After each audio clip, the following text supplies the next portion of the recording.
Hello guys, welcome my channel UPSC psycho let's crack. आज हम इस वीडियो में देखते हैं टी टेस्ट का एक क्वेश्चन। टी टेस्ट क्या है? सबसे पहले टी टेस्ट जो है वहाँ पर अप्लाई किया जाता है जहाँ पर जो भी डाटा है उसकी जो संख्या है वो 30 से कम हो, वहाँ पर हम टी टेस्ट को अप्लाई करेंगे।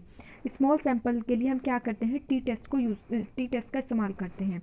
इसको भी कुछ स्टेप्स में करेंगे। तो सबसे पहले देखते हैं कि अगर हमें क्या क्या गिवन है, हम उसमें जो है टी टेस्ट को अप्लाई करेंगे। लेट सपोज हमें कोई डाटा गिवन है, उससे हमने दो ग्रुप हैं, उनको हमें कंपेयर करना है। तो उन्हें कंपेयर करने के लिए हम क्या करेंगे, उनका मीन निकाल लेंगे दोनों अलग अलग ग्रुप्स का। यहाँ पर एक का जो हमने मीन निकाला वो कितना आ गया 11.8, और जो दूसरे का मीन निकाला वो कितना आ गया 12। तो टोटल नंबर ऑफ जो सेट है, total number of set of data है वो कितना है, वो उसको जो है उसका इस्तेमाल करके हमने इनका मीन निकाल लिया। मीन निकालने के बाद में हमें रो गिवन है और n इज इक्वल 10 गिवन है इस क्वेश्चन में।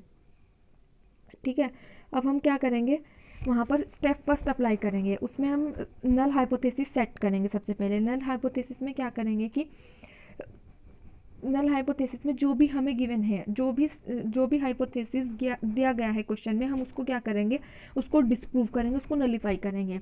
तो इसमें क्या कहा गया है, sample means does not differ the significantly from the intended wait.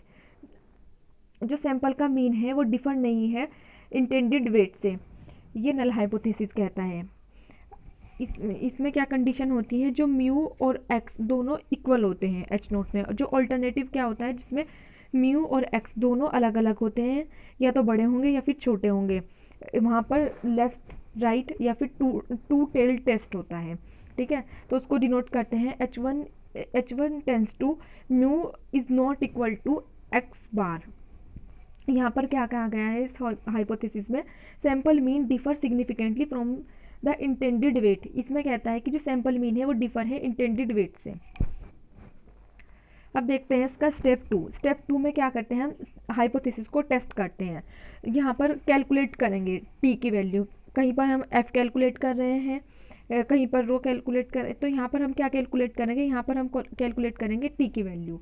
तो हमारे पास क्या क्या है, एक्स बार की वैल्यू है, म्यू की वैल्यू है, एन की वैल्यू है और रो की वैल्यू है। हमें पता है कि जो टी टेस्ट है उसका फॉर्मूला क्या होता है, उसका फॉर्मूला होता है t is equal to x bar minus mu upon में under root rho square upon n-1। ठीक है, ये फॉर्मूला हो गया टी टेस्ट का। इसमें हमने वैल्यू पुट की, एक्स बार इज इक्वल क्या हो गया 11.8, फिर म्यू की वैल्यू क्या हो गई 12, फिर अपॉन में क्या आएगा रो की वैल्यू क्या होगी 0.15, n-1, n कितना है 10, 10-1 इज इक्वल 9। ठीक है, ये आ गया। फिर उसके बाद में इसको कैलकुलेट करने के बाद क्या आ गया हमारे पास 0.2, फिर नीचे क्या आया 0.5।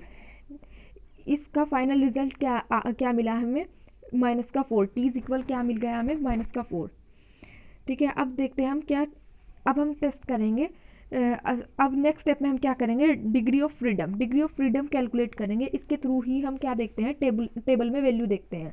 तो डिग्री ऑफ फ्रीडम क्या होगी, v is equal n-1। n की वैल्यू क्या मिली है हमें 10, 10-1 इज इक्वल 9। यहाँ पर हमें v की वैल्यू क्या मिल गई 9। जैसा कि एफ फैक्टर होता है या फिर दूसरी कोई भी टेस्ट होता है, उसमें क्या होते हैं, हमें दो वी की रिक्वायरमेंट होती हैं। पर यहाँ पर हमें क्या चाहिए होगा, एक तो अल्फ़ा चाहिए होगा और एक सिंगल वी। वी क्या है यहाँ पर, डिग्री ऑफ फ्रीडम, और अल्फ़ा के थ्रू हम क्या करेंगे, इन दो का इस्तेमाल करके ही हम क्या देखेंगे, टेबल में वैल्यू देखेंगे। ठीक है, आप देखते हैं नेक्स्ट क्या कहता है। नेक्स्ट स्टेप कहता है level of significance. Level of significance क्या गिवन है हमें 0.95। लेवल ऑफ सिग्निफिकेंस मिल गया हमें 0.95। हमें पीछे क्या मिला था, म्यू यानी डीएफ की वैल्यू हमें क्या मिली थी 0.9 मिली थी, 9 मिली थी हमें वी की वैल्यू या फिर डीएफ की वैल्यू। और अल्फ़ा की वैल्यू हमें क्या मिली 0.95 और 9 का यूज़ करके हमने अगर table two tail test for t, अगर हम इसके लिए वैल्यू देखेंगे टेबल की, तो हमें क्या मिलेगी 2.25। ये आ गई हमारी टेबुलेटेड वैल्यू।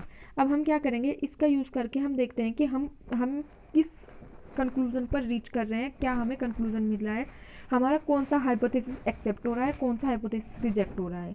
ठीक है, तो हमें पता है कि अगर कैलकुलेटेड वैल्यू बड़ी है टेबल की वैल्यू से तो हमें क्या मिलेगा, तो एच नोट जो हाइपोथेसिस है उसे हम रिजेक्ट करेंगे, जो और जो एच वन है वो हमारा एक्सेप्ट होगा।